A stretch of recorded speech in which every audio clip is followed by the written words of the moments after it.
Morning mga ka-traffic. So today's video mga guys, ako ay nandito sa may Wakwak Golf Club. Alright mga guys. So dahil ngayon ay malamig ang panahon, no, mga guys, uminom ako ng kape daan sa may Caddy House, and then kumain ako ng biscuits. Okay? So mga guys, after kong uminom ng kape, ayan mga guys, kung saan man kayo lupalop ng bansang Pilipinas, kung kayo ay inom ng kape sa mga tindahan. Alright mga guys, pagkatapos nyong mga guys uminom ng kape, ay pupunitin nyo ito guys, punitin nyo to para hindi na ma-recycle. Okay? Ayan.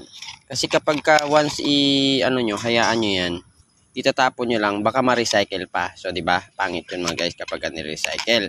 Ngayon, kapag ini-recycle nila, hinugasan lang nila yan mga guys. Tapos, iiwan mo lang doon sa iyong pinag-inuman ng kape.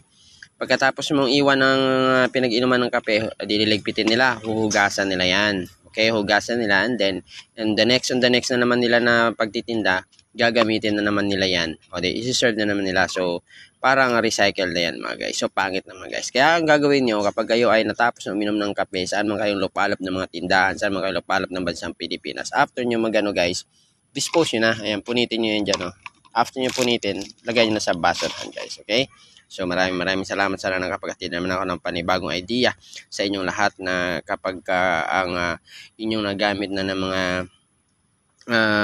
bagay-bagay, no, hindi na pwede dapat i-recycle kasi ito disposable to guys, no? Alright? Kasi kung sakaling may uminom na ito, hinugasan niya lang and then gagamitin ulit. So what if kung may sakit pala yun yung gumamit nun, and then may i-share pa niya sa iba kasi nga ni-recycle ng tindero. Okay?